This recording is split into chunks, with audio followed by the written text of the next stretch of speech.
Today I am going to teach you writing task 2, IELTS writing task 2. So watch this video till the end. First of all, look at the statement. Some people think that plastic shopping bags should be banned because they contribute to land and sea pollution. Means ਕੁਝ ਲੋਕਾਂ ਨੂੰ ਲੱਗਦਾ ਵੀ ਜਿਹੜੇ plastic shopping bags ਆ ਉਹਨਾਂ ਨੂੰ ban ਕਰ ਦੇਣਾ ਚਾਹੀਦਾ ਕਿਉਂਕਿ ਇਹ ਕੰਟਰੀਬਿਊਟ ਕਰਦੇ ਆ ਮੀਨਸ ਖਰਾਬ ਕਰਦੇ ਆ ਲੈਂਡ ਨੂੰ ਤੇ ਸੀ ਪੋਲਿਊਸ਼ਨ ਦਾ ਰੀਜ਼ਨ ਬਣਦੇ ਆ to what extent do you agree or disagree means ਕਿੱਥੋਂ ਤੱਕ ਤੁਸੀਂ ਐਗਰੀ ਕਰਦੇ ਆ ਜਾਂ ਡਿਸਐਗਰੀ ਕਰਦੇ ਆ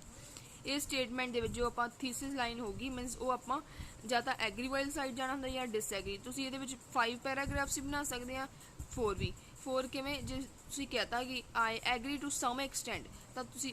2 ਪੈਰਾਗ੍ਰਾਫਸ ਮੀਨਸ ਕਿ ਗ੍ਰੇਟ ਐਕਸਟੈਂਟ ਤੁਸੀਂ ਡਿਸਐਗਰੀ ਵੱਲ ਜਾਣੇ ਤੁਸੀਂ 2 ਪੈਰਾਗ੍ਰਾਫਸ ਡਿਸਐਗਰੀ ਦੇ ਬਣਾਓਗੇ ਤੇ ਇੱਕ ਐਗਰੀ ਦਾ ਤੁਸੀਂ ਫੁੱਲੀ ਵੀ ਜਾ ਸਕਦੇ ਐਗਰੀ ਵਾਲੀ ਸਾਈਡ ਜਾਂ ਡਿਸਐਗਰੀ ਵਾਲੀ ਸਾਈਡ ਫਿਰ ਆਪਾਂ 4 ਪੈਰਾਗ੍ਰਾਫਸ ਬਣਾਵਾਂਗੇ ਇਸ ਟਾਈਪ ਦੇ ਵਿੱਚ ਮੀਨਸ ਇਸ ਐਸੇ ਦੇ ਵਿੱਚ ਮੈਂ ਫੁੱਲੀ ਐਗਰੀ ਵਾਲੀ ਸਾਈਡ ਇਸ ਲਈ ਮੈਂ total 4 paragraphs ਬਣਾਏ ਆ so watch this video till the end. Now I'm going to start from the introduction, and introduction means rephrasing the statement in your own words but meaning should be a similar. With the help of synonym we can rephrase the statement. It is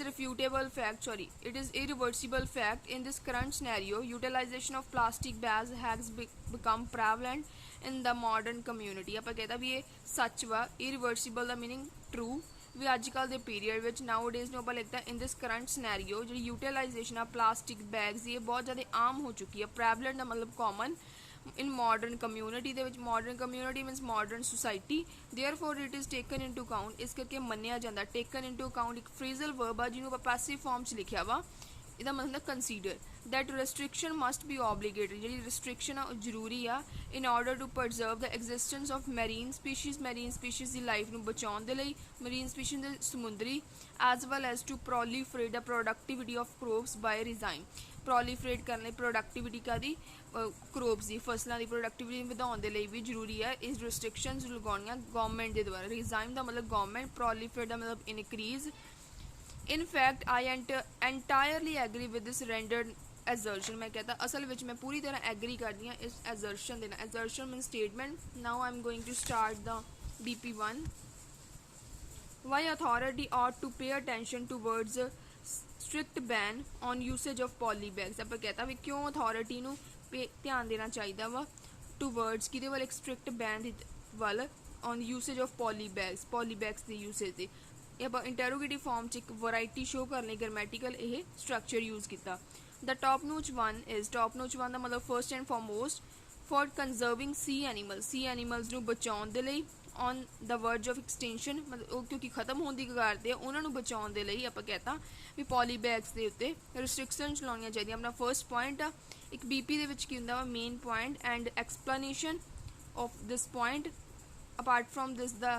example then result to elaborate firstly ਆਪਾਂ point ਇਹਦਾ ਵੀ ਜਿਹੜੀ ਆ ਸੀ animals ਨੂੰ ਬਚਾਉਣ ਦੇ ਲਈ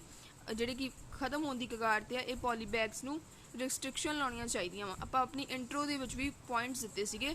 intro ਦੇ ਵਿੱਚ ਆਪਣੇ ਪੁਆਇੰਟਸ ਇਹਦਾ ਮੀਨਿੰਗ ਹੁੰਦਾ ਕਿ ਆਪਾਂ ਇੰਟਰੋ ਨੂੰ ਹੋਰ ਜ਼ਿਆਦਾ ਇਫੈਕਟਿਵ ਬਣਾ ਦਿੰਦੇ ਹਾਂ to elaborate it polythenes are not only indigestible ਆਪਾਂ ਕਹਿੰਦੇ ਪੋਲੀਥੀਨ ਜਿਹੜੇ ਇਕੱਲੇ ਇਨਡਾਈਜੈਸਟੀਬਲ ਹੀ ਨਹੀਂਗੇ but also non biodegradable means ਇਹ ਗੱਲ ਵੀ ਨਹੀਂ ਸਕਦੇ ਨॉन ਬਾਇਓਡੀਗ੍ਰੇਡੇਬਲ ਹੁੰਦੇ ਆ ਇਨ ਸਪਾਈਟ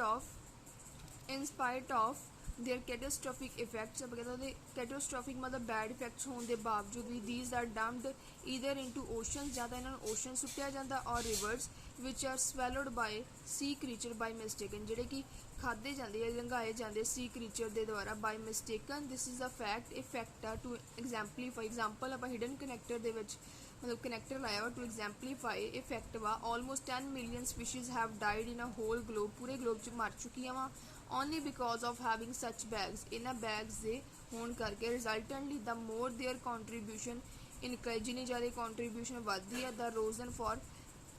कोस्टल एनीमल्स उन्ना ही बुरा वा मैरीन एलीमेंट्स मतलब सी एनीमल्स लई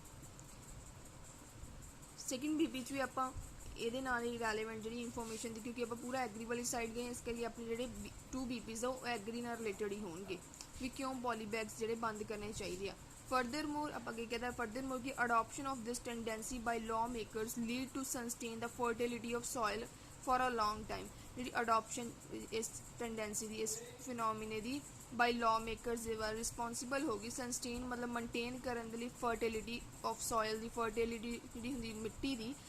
ਲੰਬੇ ਟਾਈਮ ਤੱਕ, ਪ੍ਰੋਵਾਈਡਡ ਦੈਟ ਦਾ ਮਤਲਬ if these are thrown in farms, ਜਿਨ੍ਹਾਂ ਨੂੰ ਫਾਰਮਸ ਦੇ ਵਿੱਚ ਸੁੱਟਿਆ ਜਾਂਦਾ ਵਾ ਬਾਈ ਫਰੀਕੁਐਂਟ ਮਾਸਿਸ ਦੇ ਦੁਆਰਾ, ਸੱਚ ਟ੍ਰੈਂਡ ਆਫ them, ਇਹ ਜਿਹੜਾ ਟ੍ਰੈਂਡ ਉਹਨਾਂ ਦਾ ਕੈਨ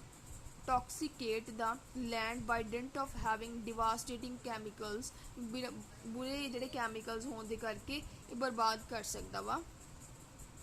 ਪੂਰੇ ਫਾਰਮ ਨੂੰ। For instance it is ascertained ਦਾ ਮਤਲਬ ਪਤਾ ਲਗਾਇਆ ਗਿਆ ਵਾ, ਪੈਸਿਵ ਚ ਆਪਾਂ ਬਣਾਇਆ ਇਹ ਥਰੂ ਅ ਰਿਪੋਰਟ, ਇੱਕ ਰਿਪੋਰਟ ਦੇ ਦੁਆਰਾ ਆਫ ਬੋਥ ਨੈਸ਼ਨੈਲਿਟੀਜ਼, ਦੋ ਨੈਸ਼ਨੈਲਿਟੀਜ਼ ਦੀ, Mumbai and India. The land has become barren, ਜਿਹੜੀ ਲੈਂਡ ਆ ਬੰਜਰ ਹੋ ਚੁੱਕੀ ਆ ਟੂ ਕੰਸੀਡਰੇਬਲ ਐਕਸਟੈਂਟ, ਕਾਫੀ ਹੱਦ ਤੱਕ across certain regions of these country, ਇਹਨਾਂ ਰੀਜਨਸ ਜਿਹੜੇ ਮਤਲਬ ਅਲੱਗ-ਅਲੱਗ ਏਰੀਆ ਦੇ ਵਿੱਚ ਇਹਨਾਂ ਕੰਟਰੀਆਂ ਦੇ on owing to not decomposition inside the land of poly bags, ਮਤਲਬ ਕਿ ਲੋਕਾਂ ਨੇ ਇਹਨਾਂ ਨੂੰ ਬੈਗ ਸੁੱਟੇ ਆ ਇਸ ਲੈਂਡ ਦੇ, ਜਿਹਦੇ ਕਰਕੇ ਜਿਹੜੀ ਲੈਂਡ ਆ ਉਹ ਬੈਰਨ ਹੋ ਚੁੱਕੀ ਆ ਕਿਉਂਕਿ ਉੱਥੇ ਡੀਕੰਪੋਜੀਸ਼ਨ ਨਹੀਂ ਹੋਏਗੀ ਇਹਨਾਂ ਦੀ ਇਨਸਾਈਡ ਦਾ ਲੈਂਡ ਦੇ ਅੰਦਰ। ਰਿਜ਼ਲਟ ਕੀ ਹੋਣਾ, ਨੈਕਸਟ ਆਪਾਂ ਇਹਦਾ ਰਿਜ਼ਲਟ ਦੇਖਦੇ ਹਾਂ। As a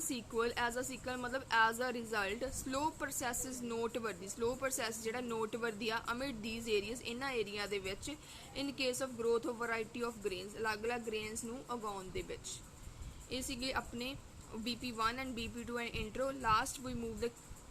conclusion to recapitulate ਦਾ ਮਤਲਬ in conclusion imposing stringent prohibition is imperative, impose ਕਰਨਾ strict restrictions, prohibitions ਦਾ ਮਤਲਬ restriction is imperative ਮਤਲਬ important ਆ on exercising these genre of bags, ਇਹਨਾਂ use ਜਿਹੜੇ usage ਇਹਨਾਂ bags ਦੀ ਅਲੱਗ-ਅਲੱਗ ਤਰ੍ਹਾਂ ਦੇ bags ਦੀ ਜਿਹੜੀ usage ਹੈ ਉਹਨੂੰ for saving the atmosphere from deleterious influence, ਮਤਲਬ ਇਹਨਾਂ ਦੇ ਬੁਰੇ ਪ੍ਰਭਾਵ ਤੋਂ ਬਚਾਉਣ ਦੇ ਲਈ ਜਿਹੜੇ ਅਲੱਗ-ਅਲੱਗ ਬੈਗਾਂ ਦੀ ਯੂਸੇਜ ਆ ਇੰਪੋਜ਼ ਕਰਨੇ, ਆਪਾਂ ਕਹਿੰਦਾ ਰਿਸਟ੍ਰਿਕਸ਼ਨ ਜਿਹੜੀਆਂ ਉਹ ਜ਼ਰੂਰੀ ਆ। hope so you must like this video and you have must understood the essay, I mean to say my points. Thanks for watching my video. Please subscribe and share my channel. Thanks.